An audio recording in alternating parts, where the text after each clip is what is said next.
Yes, thank you. All right, take it away. Hello, I'd like to thank everyone for joining today's cyber seminar. My name is Shannon Jordan.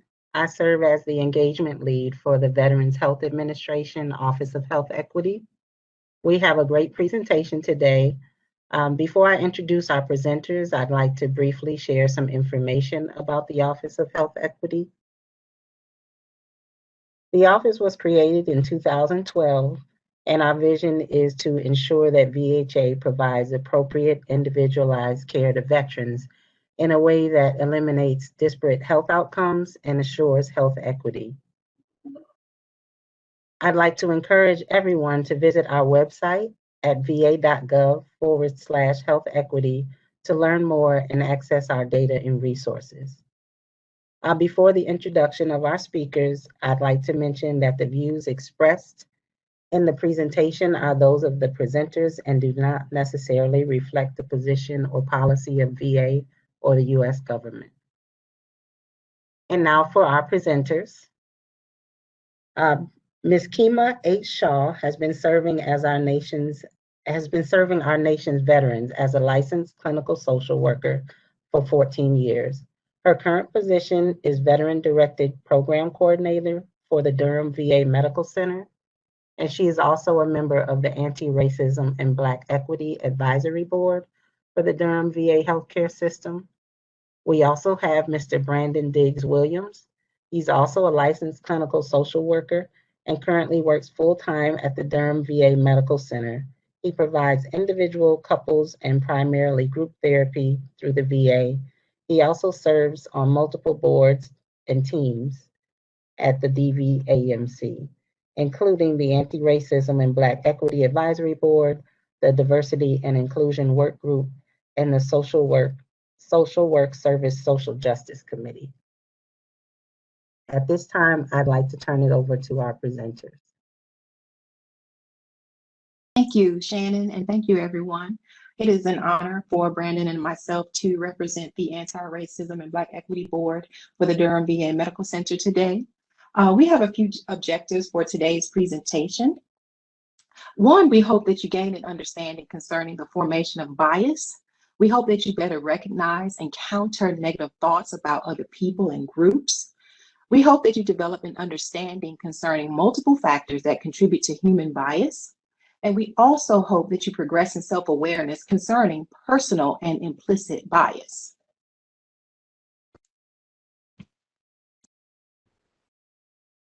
Good early afternoon. This is Brandon Williams. Thank you, Keemia, for going over our objectives. So we've got a couple of rules of engagement and a few other things to share. At the start, let me go ahead and say some of these slides you see a copyright for a different organization. That's my company, Center of Transformation, PLLC. As was earlier stated, we are operating today as employees of the VA, and this in no way is to benefit or advertise for that company. We just wanted to put that disclaimer out around the copyright. But anyway, rules of engagement. We present with the assumption that we all agree that racism and discrimination actively exist. We start from that platform because if we did anything different, we would be working towards convincing people that that is the truth, but we are operating from the foundation that that's already accepted. Our discussion will remain within the boundaries of the United States. Once the discussion becomes a little bit too broad, it becomes ineffective. So the boundaries will remain here in the US. We are not here to make personal attacks. Remember this throughout the process. We will have many opportunities to choose to be offended, but we ask that you choose not to be offended and recognize that this is a process in which we're just trying to illuminate and highlight certain needs. The need for respect and honoring the differing of perspectives and opinions is extremely paramount. So please maintain that mindset as we move forward. Keemia? Here you see a picture of Jane Elliott. She's a well-known diversity educator. And just bear in mind that she indicates that you are not born racist. You are born into a racist society. And like anything else, if you can learn it, you can unlearn it. But some people choose not to unlearn it because they're afraid they'll lose power if they share with other people. We are afraid of sharing power. That's what it's all about. And that is Miss Jane Elliott. Thank you for that. So we also want to make it clear that this is an abridged version of a larger conversation. We had to, due to time constraints, we had to choose what we would focus on today. So what we're going to focus on is the formation of bias. In other words, from a human behavior perspective, how people end up developing a prejudicial mindset. And that is consistent across every different demographic and every different group of people. So we'll start talking about the development of a particular way of thinking, and then we'll move into some of the results and impact from that, and we'll focus briefly on microaggressions, because that's one of the things that's most pervasive in working environments and at this VA. So here we go. So firstly, you see transformative thinking. This is a framework that I developed using aspects of cognitive behavioral therapy and dialectical behavioral therapy. You see the book Thinking Fast and Slow on here because the language System 1 and System 2 thinking comes from that book. So the process of transformative thinking, this is the introduction. We operate mostly based on habitual thinking and programming that becomes imprinted over time. It can be exceedingly challenging to modify the way we think, yet it can be done through intentional practice. If we choose how we want to think and practice it consistently, we can change our programming. I'm going to read that again for repetition's sake. Hopefully it'll stick in the minds. We operate mostly based on habitual thinking and program that becomes imprinted over time. It can be exceedingly challenging to modify the way we think, yet it can be done through intentional practice. If we choose how we want to think and practice it consistently, we can change our programming. So back to System 1 and System 2. System 1 thinking, we're going to spend some time really breaking this down so the framework will be set in stone as we move forward through the rest of the presentation. Our System 1 thinking happens spontaneously based on how we've been conditioned from past experiences. The book references it as fast thinking. System 2 thinking is our slow thinking. Our System 2 thinking happens in real time and requires a concentrated effort. Now we'll take the next couple minutes and juxtapose the two different forms of thinking. So System 1 thinking, decisions we make reflexively. Some time ago in a job and whose company will remain nameless, I was working at an inpatient setting, and these were with youth, these were adolescents. And I was in official capacity as a social worker. A fight broke out. And when that fight broke out between maybe 6 of the guys that were in the organization, I grabbed one, which was per the protocol, and pulled them away from the situation. Well, that person punched me in the face when that happened. And to my surprise, and I'm not very proud of it, I hit him back. Now, I say that and put myself on the line by giving that example because I think it's important to point out that if I would have had an opportunity to think cognitively in a way that I could recognize about what choice I was going to make as far as my response, then it wouldn't have been that reflexive reaction. That move put my job on the line. It put me on the line of possibly receiving some type of charges, but that's what happened because that was what was already programmed in my System 1 thinking. System 1 thinking and fast thinking is automatic. It's associative. The example I like to give around associative is to use relationships, and this can be romantic or platonic. But think about a relationship you've been in the past where things were going really well and the synergy was there, the conversation was good. Then something negative happened and the whole relationship went down the toilet, so to speak. Many times years later when we get in a similar relationship where subconsciously it reminds us of the other one, it associates with it. Sometimes we can present self-destructive behavior because we don't realize that we're pulling in things from previous experiences. To be transparent, sometimes with my wife, more so in the past than currently, we would get into an altercation and, a conflict, not an altercation, but we'd have a conflict, and that particular conflict would be somewhere around a level 3. But my reaction to it would be a level 7 or level 8. So I spent some time, I said, God, help me figure out what's going on and why am I reacting so harshly to small situations? After doing some assessment, it was revealed to me that I was bringing in past situations to the current one. So quite often the past will come and infiltrate what's going on currently. And if we let it or don't address it, also infiltrate our future. So moving forward with System 1 thinking.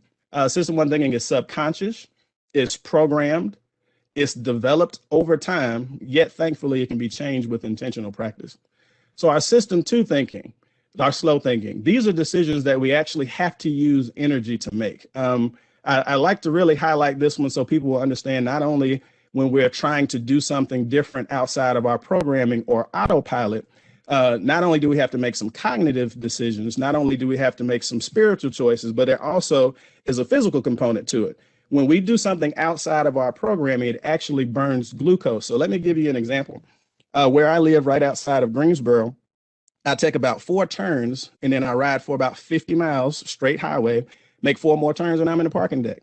So since I've been doing that for the better part of a decade, it has been programmed into my mind. The reticular activating system is a part of the brain that controls our breathing, our heartbeats, all of the functioning that we don't have to think about. But it also includes, as Oprah used to say, it takes 21 days to make a habit. It also includes the formation of habits. So since I made that drive so many times, and I think many of you will be able to relate to this, quite often when I park, I realize I don't remember making the last turn. I don't remember stopping at the last stoplight because it's already been programmed into my system. So I don't have to work so hard to accomplish the task. Now, that same journey that was relaxing and forgettable, it becomes a treacherous trek when there's a lot of traffic. So when there's traffic, all of a sudden, now I'm trying to make sure I stay far enough away from the car in front of me so that I don't hit them. But I'm also trying to stay close enough so no one cuts me off. And I'm also always very aware of my surroundings to make sure I don't get into an accident. So by the time I get to the VA, I am drained, I'm frustrated, I'm irritated. It was the same journey, but because I had to be actively engaged versus operating in my autopilot, it burns my energy.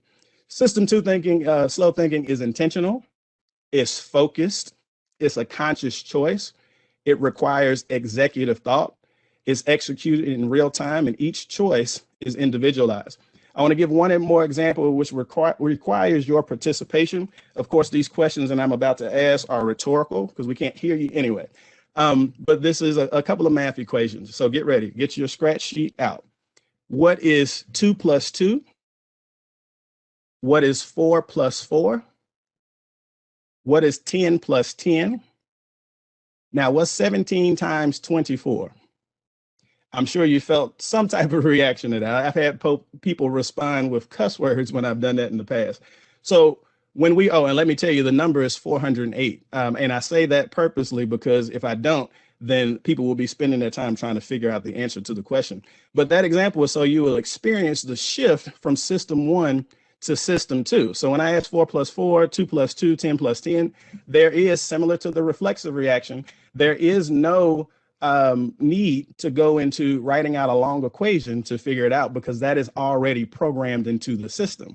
But when we jump up to 17 times 24, all of a sudden, our sympathetic nervous system becomes triggered, our heartbeat increases to a certain extent, neurons start firing in a different way because now I have to use energy, I have to be intentional, I have to focus on my conscious choice and use executive thought in real time to figure out this individualized question that has not been programmed. So when we're operating in life, that same thing is present and pervasive. So the application of the transformative thinking process, this is similar to some things that we use in a treatment plan. When we want to change our automatic thinking, our system 1 thinking by the utilization of our system 2. So when we get into stressful situations, we have a tendency to automatically move towards how we have been programmed. That's why when a boxer trains for a fight, they train particular combinations and movements because when they get in there and their adrenaline starts pumping, the functionality of the prefrontal cortex diminishes and all they have left is their programming. So we can either work towards changing our programming or work towards not being triggered by certain things so we can still operate optimally. I would suggest doing both. But anyway, looking at the application of the change process, we want to establish some goals. So today, our goal is to become more aware of the things that contribute to social injustice so we can be allies and fight for social justice. So we want to establish whatever our goals are. And I also will say this works with many other applications related to mental health or change behavior in general. We want to assess our current programming, our system 1 thinking. How are we behaving right now? And is it taking us towards our goal or taking us away from it? We want to identify the barriers that exist in our current programming that's stopping us from reaching our goal so that we can address them. Then we want to modify our behaviors, thoughts, and action. And this is use of system 2. This is intentional act. We want to modify our behaviors, thoughts, and actions to match what we want that takes us towards our goal. Then we reassess and repeat until system 1 becomes, system 2 becomes system 1. I'll say it one more time. We want to modify our behaviors, thoughts, and actions intentionally based on the assessment that we made until our automatic thinking is usurped by our intentional thinking. Something I like to say, if our engine blows and we get out and change the tires, nothing will change except for we'll become more frustrated. When we take our car to the mechanic, they won't even work on it and nothing shows up on the diagnostic. So assessment is extremely important. Moving on to a couple examples about human behavior. So echolalia, feel free to read the verbiage that's listed in here, but I'll just share off the top. Echolalia is a term that I learned from my wife because our undergrad is in speech pathology. There is a mental health component to this word, but what I'm speaking about is the development of human behavior. So echo and lalia, echoing the language that a person is exposed to, a child, a baby, when it's learning how to speak, it echoes the language of those that are around them. Research has even shown that the more extensive the vocabulary of a family is, more than likely the more extensive the vocabulary of the baby as it grows will be, just due to exposure. So I'm pointing out that we learn by echoing. Outside of being a baby, I can remember being a teenager and being around someone who was using like a lot. I went to the store the other day and liked this, and I saw this bag and like. And I remember that term like really got on my nerves. It irritated me. But the next day I found myself using the term repeatedly. So I'm saying that to point out that even if we dislike something, if we're exposed to it, it usually latches on to us.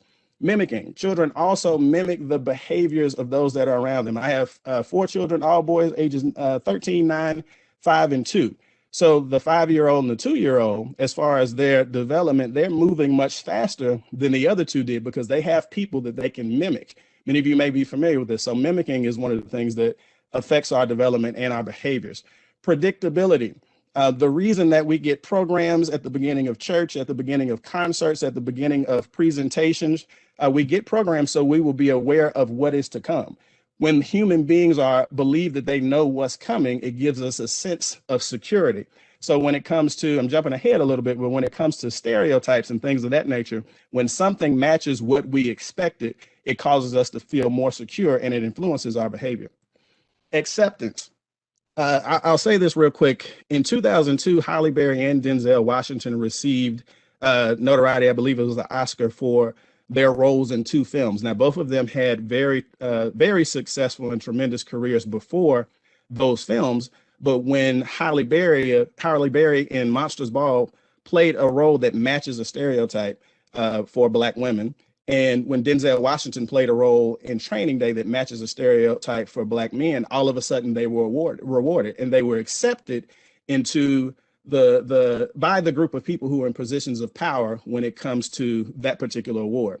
And those are white folks, white people. We'll say more about that at some point. The people in power are the ones who dictate what the standards are and what is accepted and what is not. Now, why do I bring this up? I'm pointing out that once a person recognizes a method that allows them to be accepted, then they tend to move towards that method and mimic, again, using that other word, mimic the behavior that's been presented. So it perpetuates a system in which actors and actresses will move closer towards the stereotypes in hopes that they will receive certain notoriety. The next thing I'm going to show is a video. I have no political agenda whatsoever when it comes to this video, but I just want to show for those who may be questioning, are we exposed to certain messages consistently? I want to share this to debunk the notion that that's not true. So here we go.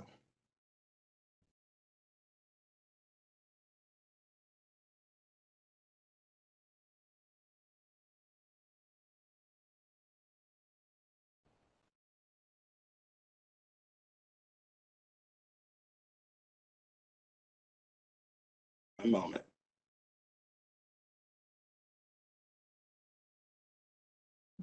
Hi, I'm Fox San Antonio's Jessica Headley. And I'm Ryan Wolf. Our greatest responsibility is to serve our Treasure Valley communities, the El Paso, Las Cruces communities, Eastern Iowa communities, Mid-Michigan communities. We are extremely proud of the quality, balanced journalism that CBS 4 News produces. But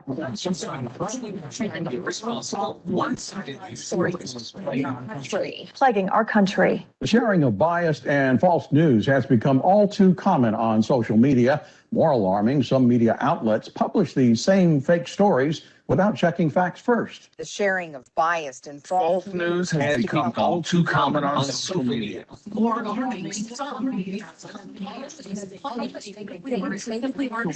checking facts first. Unfortunately, members of the receive are sometimes consider their own personal bias and agenda to control one thing, and this is extremely dangerous to our democracy. This is extremely dangerous to our democracy. This is extremely dangerous to our democracy. This is extremely dangerous to our democracy. This is extremely dangerous to our democracy. This is extremely dangerous to our democracy. This is extremely dangerous to our democracy. This is extremely dangerous to our democracy. This is extremely dangerous to our democracy. This is extremely dangerous to our democracy. This is extremely dangerous to our democracy. This is extremely dangerous to our democracy. This is extremely dangerous to our democracy. This is extremely dangerous to our democracy. This is extremely dangerous to our democracy. This is extremely dangerous to our democracy. So again, let me reiterate that there was no desire whatsoever to push any type of political agenda. That's not what we do in these type of forums, but I wanted to move towards the formation of automatic thoughts. As the slide says, automatic thoughts refer to thoughts that arise in response to stimuli in particular situations or events. So in cognitive behavioral therapy, we would call this cognitive formation. So that video showed from multiple news sources, not pointing at anyone in particular. When I took the time to count them, it was somewhere around 30 or 40 that was giving the same message with the same words, with the same cadence. And I've heard in the past that there are strategies that are put in place where people repeat the same things on different news organizations to push a particular message. So regardless of the intent, we are all exposed to when we deal with media, whether that's Facebook, which uses algorithms to make sure that it gives you a contoured version of Facebook to keep you coming back, whether that's our phone, whether that's email, whether that's the news, radio. We're all exposed to particular messages, and this moves towards creating implicit bias.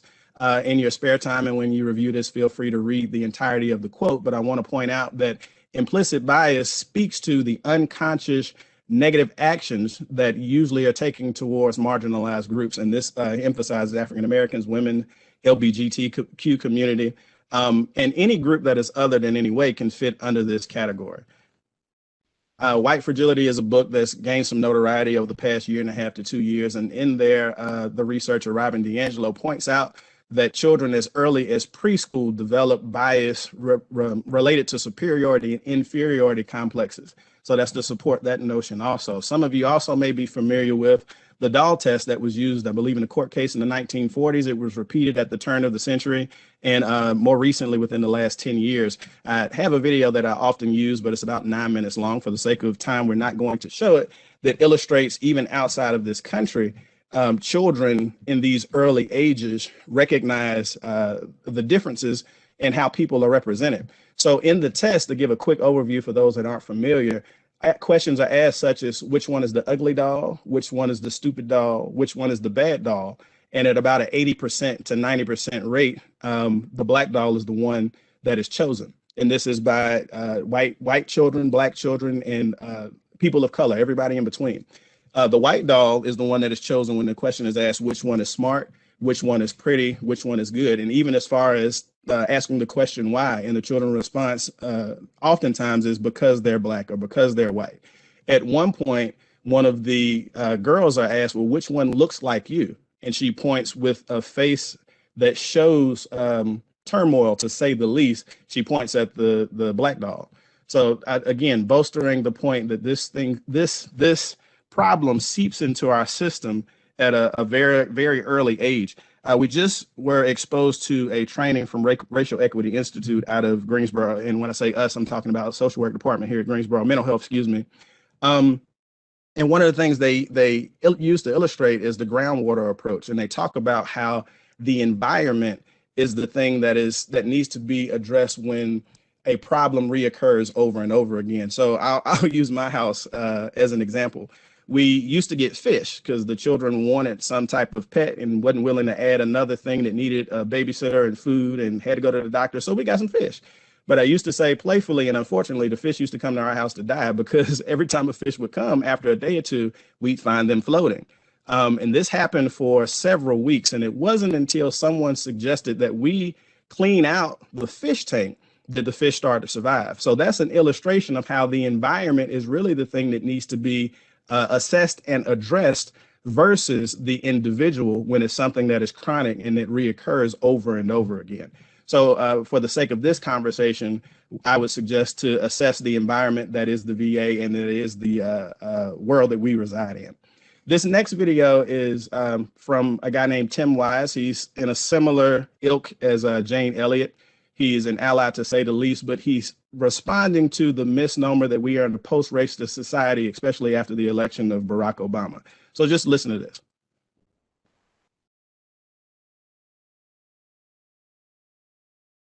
Frank Rich, who, again, is a fairly liberal columnist and wrote a piece, I think it was in the New York Times, right after or right before the election, where he said that, basically racism is not a problem anymore because when white folks get to know black folks, well, their biases and their fears subside.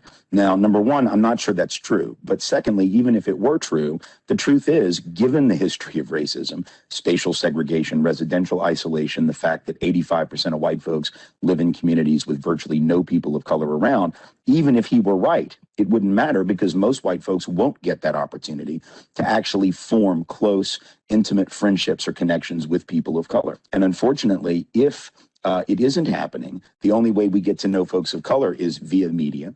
So maybe we see Barack Obama on television coming into our living rooms every night. And over an 18-month to 2-year period, we're able to say, yeah, I sort of like that guy. He seems really capable and really bright. Maybe I wasn't sure at first, but given 2 years, he was able to overcome, maybe my first impression. But the only other folks we're seeing in the media are either folks who are sort of superstars on the one hand, or criminals on the other hand. Those are the black folks we typically see on TV. They're either like mega millionaire athletes or entertainers, or they're the folks doing a perp walk on the 6 o'clock news that the cops have just gone arrested and haven't even let them put a shirt on before cuffing them and bringing them out in front of the cameras. If the only people you see regularly are superstar millionaires and thugs, for the average person, they can't relate to either of those, right? The average person of color can't, and the average white person can't either. The superstar, you're likely to envy their position, and the thug you're afraid of. And envy and fear are not particularly good human emotions upon which to base some personal connections or intimate relationships. So I think that's what we're dealing with. Barack Obama or Bill Cosby or Oprah Winfrey or a handful of people of color, we're able to get to know them, or at least we think we know them, via media. But for average everyday white folks and for average everyday black and brown folks, the ability to really get to know each other and overcome those implicit biases is a lot more rare. So with that being said, I want to highlight a couple things that he pointed out. The majority of us get to know each other, or let me rephrase that. People become associated with minority groups based on the representation of those groups in, again, media, whether that be the news, whether that be movies. And when we look at movies as usually a secondary position that black people and people of color are in, or a bottom basement position. And just like he showed with the media, those that are sensationalized by, as he using his terminology, on being shown on the perp walk, or as someone who's extremely successful due to money, those that don't have close relationships with folks that are represented in a particular way don't have any opportunity to have that thought process or definition of that person usurped. Similar to how it is, I've heard it stated that Modern Family did so much for the LGBT community because it normalized their lifestyle in a similar way that needs to happen when it comes to minority groups. And just because we work together doesn't mean that we're necessarily associated intimately with each other. So one of the things that black people have, and I'm using the binary of black and white, and I'll say more about that later on. But one of the things, upper hands we have is that we live with each other. So we know that everybody doesn't necessarily like watermelon, and it's not just black people that eat chicken or have a lot of Kool-Aid in their house. I don't particularly like watermelon, didn't grow up with Kool-Aid, and I recognize that KFC would close if only minorities ate chicken. So it's everybody. Because we have that natural experience, we can think beyond the stereotypes more easily than those that don't have the natural experience. What I'm trying to point out is there are pure reasons why we end up with particular thinking that have to do with our story of origin, that happen to do with the people that were around, that happen to do with the families that we grow up in. But when we start talking about power, the impact on people becomes a little bit different. So that's what this slide is about right here. Let me get my highlighter working again. So we've talked about automatic thoughts, patterns of thinking that develop due to repetitive exposure to similar or same stimuli. So when we get messages over and over again about anything, it creates a cognitive formation or automatic thoughts, reactions. Prejudice, negative, unwarranted thoughts about people groups without the sufficient evidence to support it. Because of the development of automatic thoughts, prejudice is almost inevitable. I have I'll say this quickly.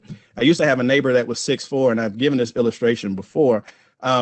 And he wasn't the greatest basketball player.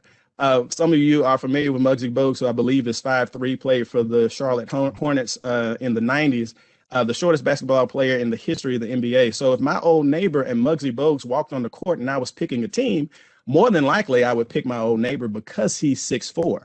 That would actually be a prejudice and therefore discriminatory move, because my prejudicial thinking based on my summation that he'd be a better basketball player because he's taller, my automatic thoughts created a prejudiced way of thinking, and I discriminated by picking that person.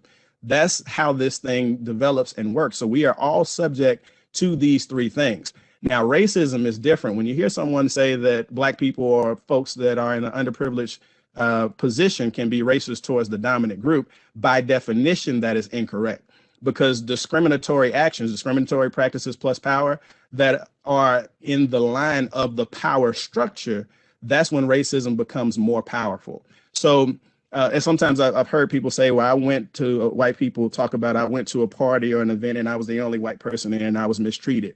That would be a discriminatory act, but it's also a temporary situation. When we talk about the setup and structure of America, the laws and practices that are in place first dominate white group. And that's not to vilify them, that's just pointing out the facts. Even something like affirmative action that was created to promote equity and bridge the gap benefits white women and has more than any other demographic because they're double minority, well, excuse me, they have a minority status by being a woman in a male-dominated society. Moving forward, so microaggressions, we'll spend a brief time talking about this and using this as an example of how something seemingly small can have a large impact. Microaggressions, a comment or action that subtly and often unconsciously or unintentionally expresses a prejudiced attitude towards a member of a marginalized group, such as a racial minority. I'm going to show a video where a young lady explains this and provides some information about her experience.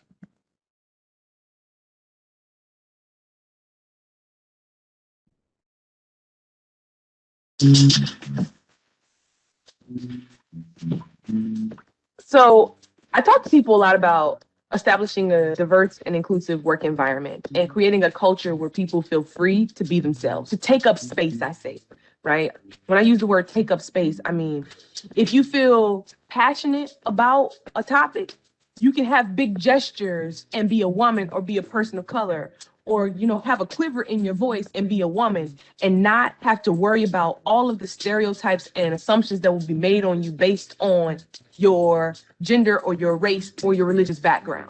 You can take up space and be exactly who you are, free from all of the baggage associated with the stereotypes affixed to who you are. When people use coded language about why certain groups of people can access certain resources and other folks that have concerns about other folks accessing those resources, they're usually playing into the stereotypes that are affixed to your group that you're a member of. So for me, as a Black woman, I'm angry, emotional, volatile, tardy, right?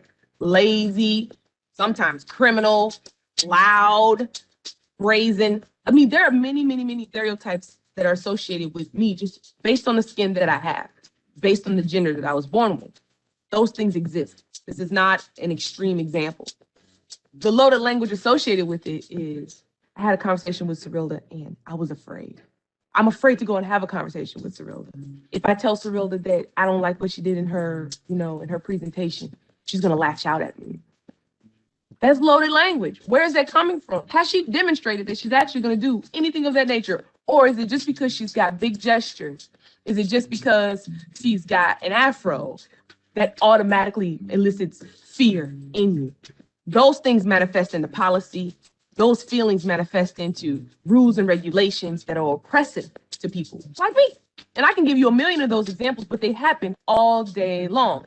And human resources has got to be charged with interrupting that, digging deeper, asking questions like, has she ever demonstrated that if you give her feedback, she's going to lash out? Has she ever demonstrated that if she works from home, she doesn't work at all? HR has got to facilitate the deeper dive into what's happening inside the person who owns and harbors those assumptions and biases. And they also got to facilitate the coming together of the two people who are from different cultures, different backgrounds, different genders, to explore where the rub is, where the discomfort is. Because if you, the person who's in power, are uncomfortable with that individual, there's probably some discomfort on the side of the person who doesn't have any power when it comes to relating to you.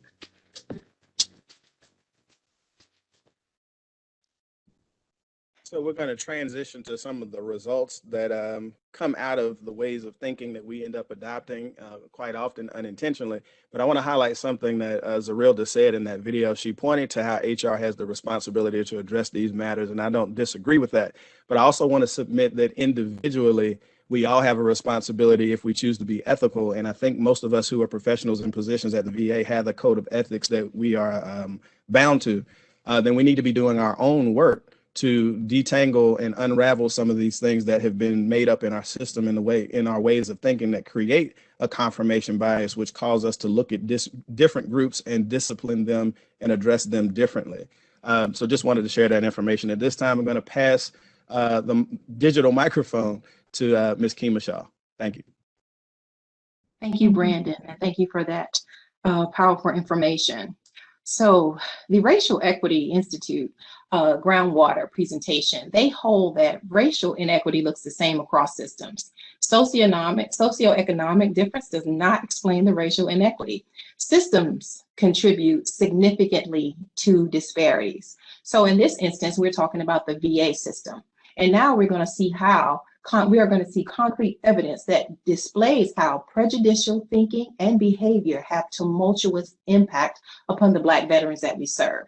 So here you see racism-related stress and health. Chronic exposure to racism-related stress is associated with long-term activation of the stress response and is associated with decreased cardiovascular recovery from stressors.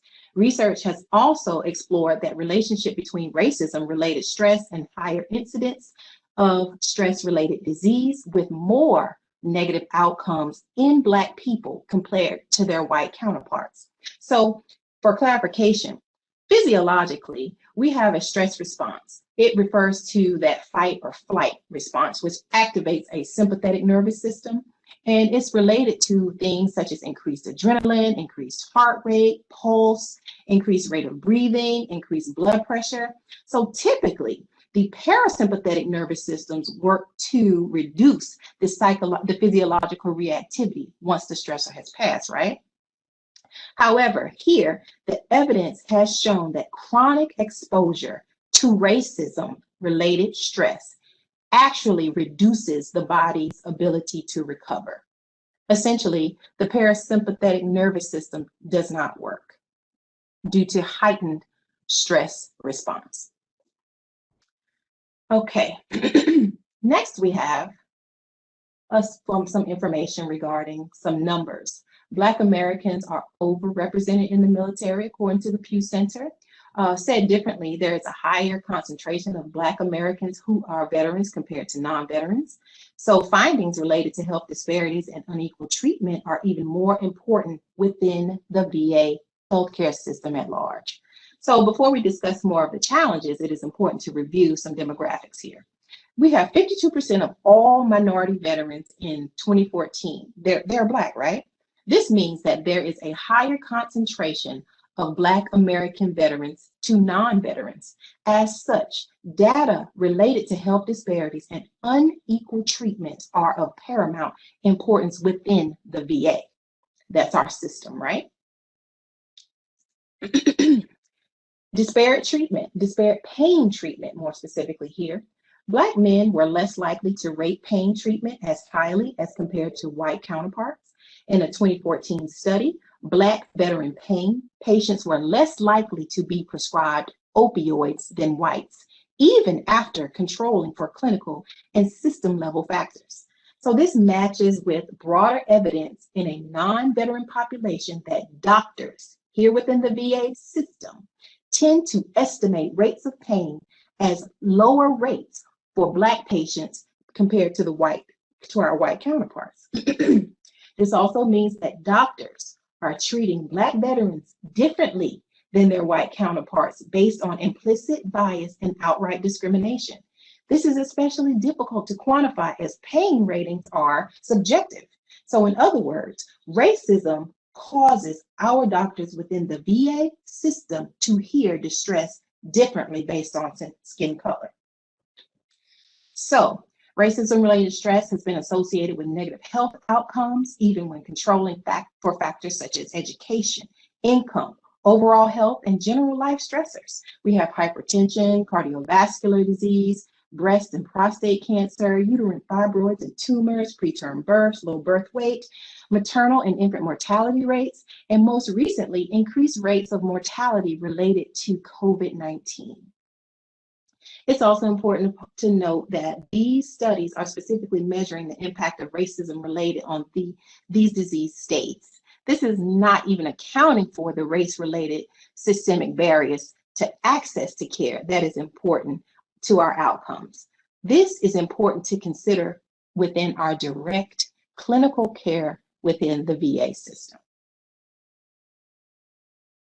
Racism-related stress, negative psychological outcomes, somatization, anxiety, depression, substance use, traumatic stress reactions, hypervigilance. In a Klonoff study in 1996, even with the inclusion of general life stress and demographic variables, right, such as gender, age, education, and income in the regression model, racism-related stress unequally contributed to the largest amount of variance to somatization and anxiety, as well as for combined total of all symptoms measured. Racism-related stress also associated with increased vigilance. So during the course of one's lifetime, one may never personally experience housing discrimination, racially motivated violence, or false allegations of a crime. However, living in a society where the occurrence of any one of these things is at all times, occurs at all times, a distinct possibility can create stress above and beyond the generic stress of life. Research indicates that Black patients have poorly managed pain relative to white patients, and the racial bias is a contributing factor. One study indicated that 40% of medical residents believe that Black people were less sensitive to pain. Direct quotes say, Black people's nerve endings are less sensitive than white people's. Black people's skin is thicker than white people's. This study further demonstrated that residents who held these beliefs were less likely to treat Black patients' pain appropriately. We have a great deal of work to do. According to the AAMC, only 5% of medical providers are Black. Unequal treatment from non-Black providers toward Black patients has been well documented. So really, in the VA system, provider biases can serve as barriers to care, can impact quality of care, and can impact health disparities. You know, the uncomfortable truth is that providers are implicated in this dialogue of racial injustice, whether they are consciously aware of it or not. As famously stated by activist Dr. Angela Davis, in a racist society, it is not enough to be non-racist. We must be anti-racist. So until we are all actively engaged in efforts aimed at being anti-racist, these types of behaviors will continue to have dire consequences for people of color. So within the VA, provider bias can shape whether or not a veteran is referred to certain types of care, and it can influence the type of care that is provided. VA reported lower survival rates for Black veterans. Minority veterans are less likely to engage in treatment for mental health or substance use, also less likely to complete. So the mortality gap between Blacks and whites dates back for centuries, correct? Although there have been great medical advances, Blacks are less likely to visit medical services. Many Blacks reported a lack of trust and respect while attending treatment. Some are concerned that providers' documentation will negatively impact them and will affect them financially. Physicians prescribe fewer pain medications to Blacks, many times Blacks having different treatment plans than whites, resulting in poorer outcomes. Is oftentimes associated with higher levels of distress for Black Americans, even more so than overt acts of discrimination. Black veteran despondency is quite high. The buildup of microaggressions can have a long-standing impact on the mental health of Black Americans, so much so that the impact can be greater than even overt acts of discrimination. So as we move forward with these cyber seminars and discussions regarding systemic racism within the VA, we hope that the powers that be will become actively involved and assistive in creating the required changes within the VA system. We aim to eradicate healthcare disparities and health status disparities. So Brandon will continue and close us out with just another video that continues to drive home the point how the prejudicial thinking and behavior have tumultuous impact. And before I jump into the video, I want to share another thing for those of us that may be absolving ourselves from the responsibility of doing the work. I want to point out that this mental brainwashing and this development of the programming that takes over in our autopilot, all of us receive it, whether we're Black, white, or other. Everybody is swimming in the same system and is exposed to the same messaging. So we all have to do work. The point that I made earlier about how minorities naturally live with other minorities so they can usurp many of the stereotypes, it doesn't mean that we aren't susceptible to the same way of thinking. And so in our community, one of the things that we hear quite often is, well, you know how Black people do, and we will be talking about ourselves. So the work needs to be done by Black people, white people, and everybody in between.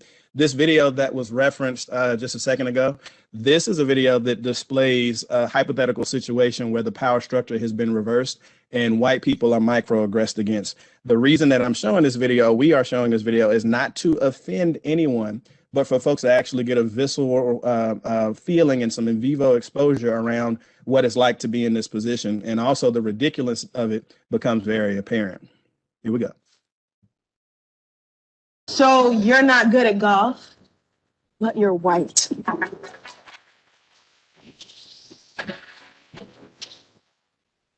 People of color have to deal with racial microaggressions every single day. So microaggressions are those little unintentional insults that basically see people of color as stereotypes, which got me thinking, what if white people had to deal with racial microaggressions? So like, where are you from? No, like, where are you really from? Why don't you have an accent?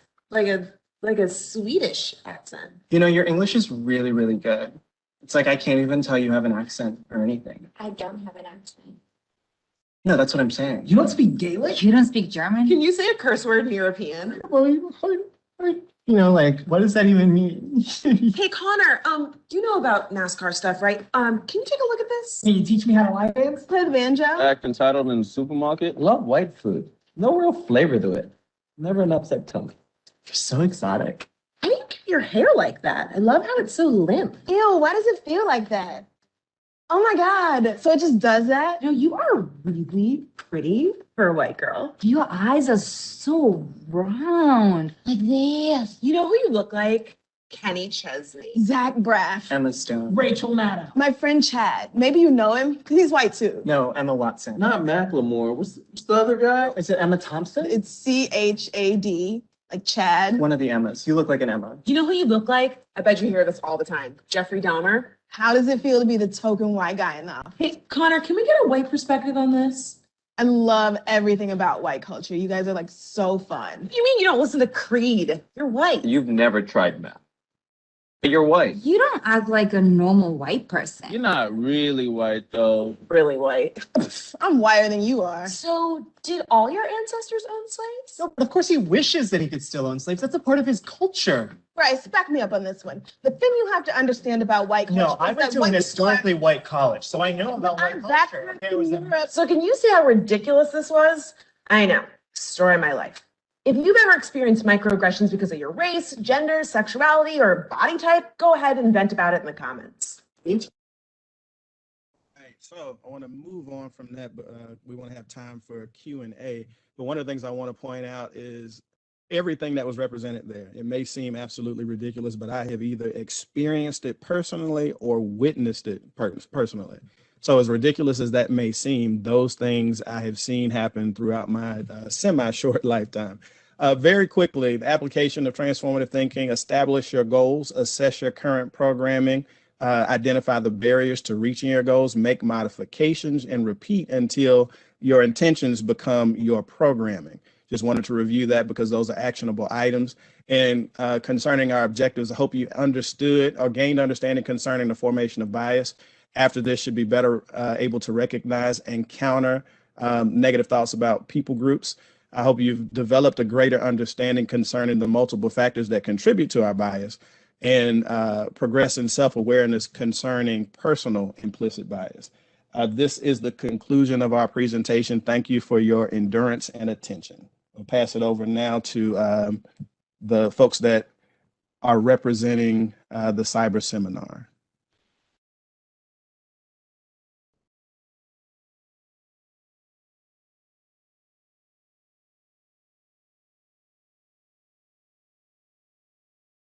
Hi, everyone. My name is Lauren Korshak. I am a colleague of Shannon Jordan's in the Office of Health Equity, and I lead awareness and translation activities. And I have the pleasure of thanking you all for being a part of this important presentation.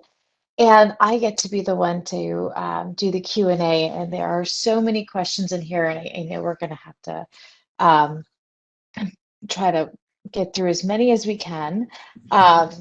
But forgive me if we run out of time. One person asked, are the principles and situations discussed applicable or transferable to the Asian race, for example? This is Brandon speaking. I'd like to answer that in multiple ways. One, yes, absolutely. Any minoritized group or group that has been oppressed, much of this information can be applied to them. Earlier, you heard me say that or allude to, when I present, I usually present from the binary or dyad of associations with white people and black people. So we've mentioned Racial Equity Institute. I attended a training with them many years ago, and they expressed that black and white are the bookends of race. And they pointed to how I'll say it this way, the top and bottom of a hierarchy in America.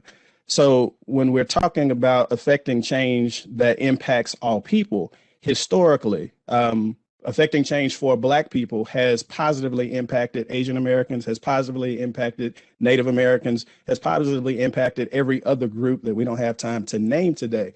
Whether we're talking about after the George Floyd murder, how the awareness arose and the impact around the Dakota Pipeline changed the name for what used to be known as the Washington Redskins became the Washington Football Team, how executive orders went out to protect the Asian community. And also when we look at the 60s and all the acts and the moves that were done then to protect and enfranchise black people, that helped with women's suffrage, that helped with LGBTQ plus rights, and that has been consistent with America. So yes, to answer the question. And the second part, I'm just sharing the reason why the focus is what it is, as far as the dyad between black and white people. Thank you. We have another question that asks, is it damaging for white allies to attempt to, quote unquote, convince Black people that these social constructs and biases exist, or can it be constructive if done in a respectful way? And they follow by stating, asking particularly about Black people who are not native to this country and believe that African Americans are in control of their own outcomes. What was the very first part of that question? Sorry. Is it damaging for white Damaging. allies to attempt to quote unquote convince Black people that these social constructs and biases exist? Understood. Ms. Shaw, I want you to feel free to jump in too. I'm just speaking quite quickly due to time. I think the answer to that question is it depends. Every relationship is different, and assessing the strength of the relationship and what will push somebody away versus a method of joining with them has to be a case by case conversation. Yet at the same time, there is documented and research differences when it comes to folks that are not germane to the United States of America. Research even shows that people who have come here that are first and second generation folks that have migrated here to America, they have a different type of entrenchment in the racism that has permeated this society. My point is, let me put it this way. I have a friend who I do some trainings with, and she wasn't born in America, but she's a Black woman. And we often have discussions about how our experience is very different because she comes from a community that wasn't acculturated the same way America was, as far as a hierarchy being created between different people that established different positions of power and therefore different situations of oppression. So her experience, while she's entrenched in fighting for Black people and people that are minoritized, is very different from those that grew up here and have been here. Family has been here for 20 generations and therefore was involved in slavery. So it is a dynamic and challenging conversation to have. But to answer the question directly, is it damaging? I think it depends on the relationship and the person that you're having the conversation with. I concur with that. Okay, and I think we have time for one more question, and hopefully this is a short clarification. The person asks, were the words stupid, ignorant, and liar from the slide that was presented used actually in the medical record? So I don't think either one of us are privy to the actual records that this was pulled from, but the information in that portion of the presentation was information that was collected from a slide deck that was put together by the Antiracism and Black Equity Advisory Board. So my understanding is all of it has been triple checked and going through a process of confirmation. My understanding is these exact words that are in quotation were the words that were used.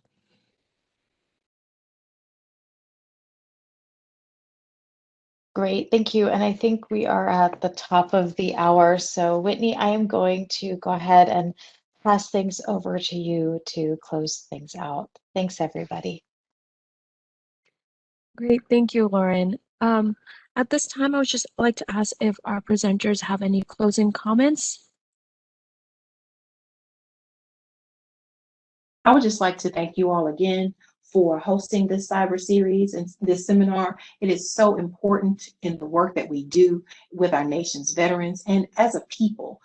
Our goal is, and our hope is, that these conversations can continue until we can actually move toward effective and real change within the VA system and within our nation at large. So I do thank you so much.